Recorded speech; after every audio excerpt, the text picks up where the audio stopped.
Halo, selamat datang lagi di kelas menulis, memuat, dan biografi. Kemarin kita udah bahas tentang struktur menulis cerita klasik menurut Cons, ya. Jadi, plung your main character into trouble as soon as possible. Cemplungkan karakter utama itu ke dalam masalah yang genting sesegera mungkin. Nah, ini trouble, the nadir of your life. Take the reader with you to your lowest point and show what you did to try to remedy things.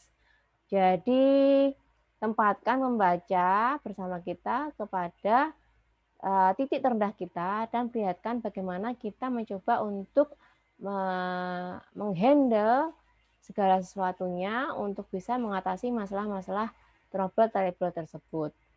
Kemudian stakes itu apa namanya? Stakes itu kayak apa ya? Aduh, bahasa Indonesianya stakes itu nah. Baiklah, kita cari aja ya daripada aku lupa kadang-kadang soalnya stake.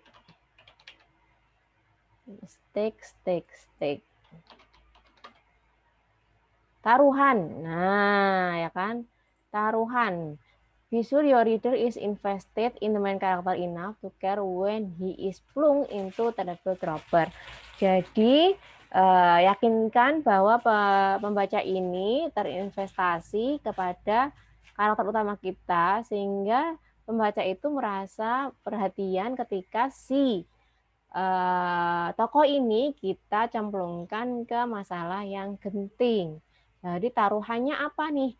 Kalau misalnya si karakter ini melakukan A, dia akan mati. Atau kalau dia melakukan B, dia akan putus sekolah misalnya. Atau dia akan dipecat dari pekerjaannya. Jadi ada taruhan, sehingga ketika si pembaca itu merasa care, merasa ada empati dan simpati kepada si tokohnya, ketika si tokoh itu diletakkan dalam sebuah taruhan, si pembaca juga akan merasa ikut terlibat dalam cerita itu.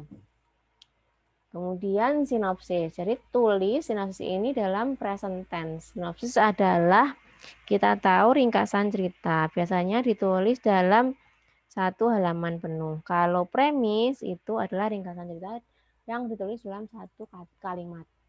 Write it like a novel. Jadi kita tulis memoir itu seperti kita menulis novel. So and not just tell. Jadi si pembaca bisa kayak dia nonton film tapi lewat bacaan. Jadi dia bisa mendengar di situ ada suara apa, dia bisa melihat peristiwanya dengan mata gitu kan, kemudian dia bisa merasakan tekstur, dia bisa meraba, dia bisa mencium, ada bau apa aja di situ dengan 5 indera kita. Jadi kita perlihatkan propertisnya, di sana ada apa aja, cuacanya, settingnya, situasinya, bagaimana ekspresi orang-orangnya, gitu kan.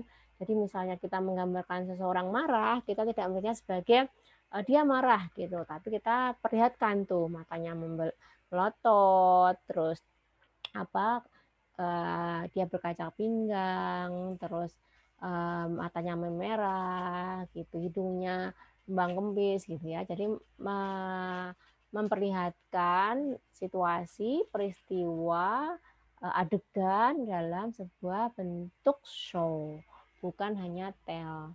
Make the details clear so the readers know where you are in the story. Jadi bikin detail-detail itu secara jelas sehingga pembaca tahu kita ada di mana dalam cerita tersebut. Kita ada dalam situasi seperti apa.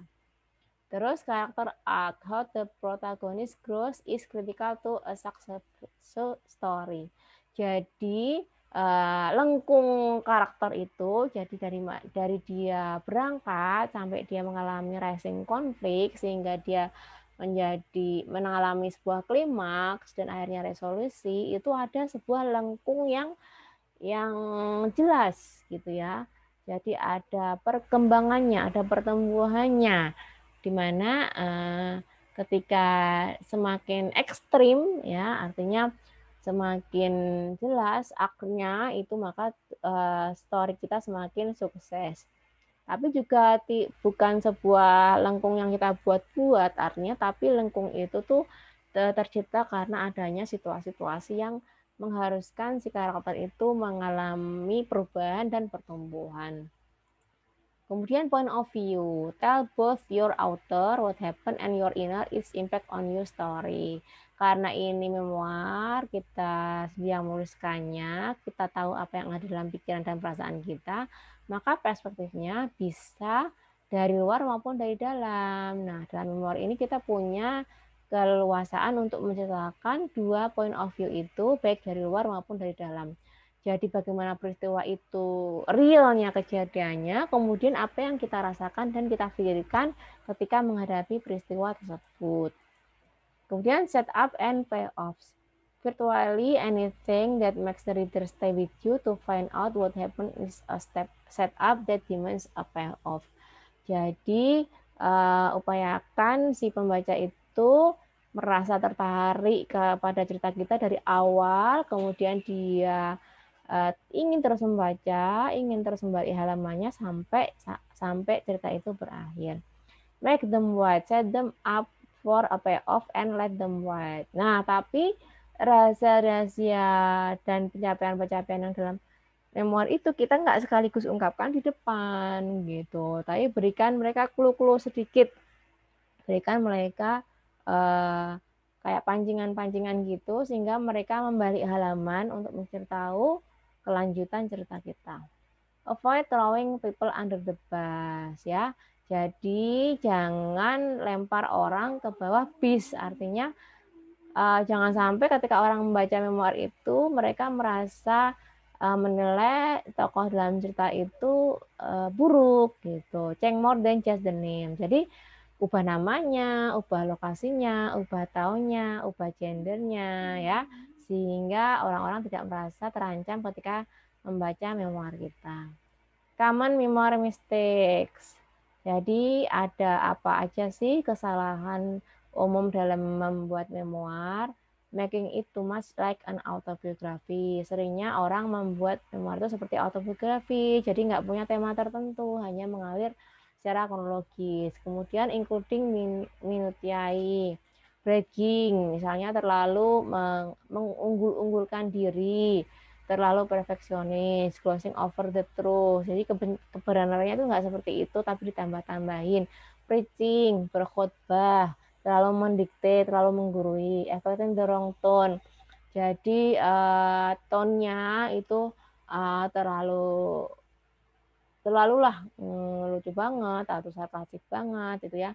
Jadi memoir yang bagus tuh ya ada lucunya tapi ada juga seriusnya gitu. Terus how to start hook your reader from page 1 by beginning in medias res, in the middle of things. Jadi kalau kita memulai memoir itu caranya pancing pembaca di halaman pertama itu dengan kita mulai dari tengah-tengah cerita. Jadi nggak langsung dari pertama, kita udah mulai di tengah cerita ketika si tokoh dalam memoir itu mengalami sebuah peristiwa genting, sehingga si pembaca tertarik untuk membaca sampai akhir.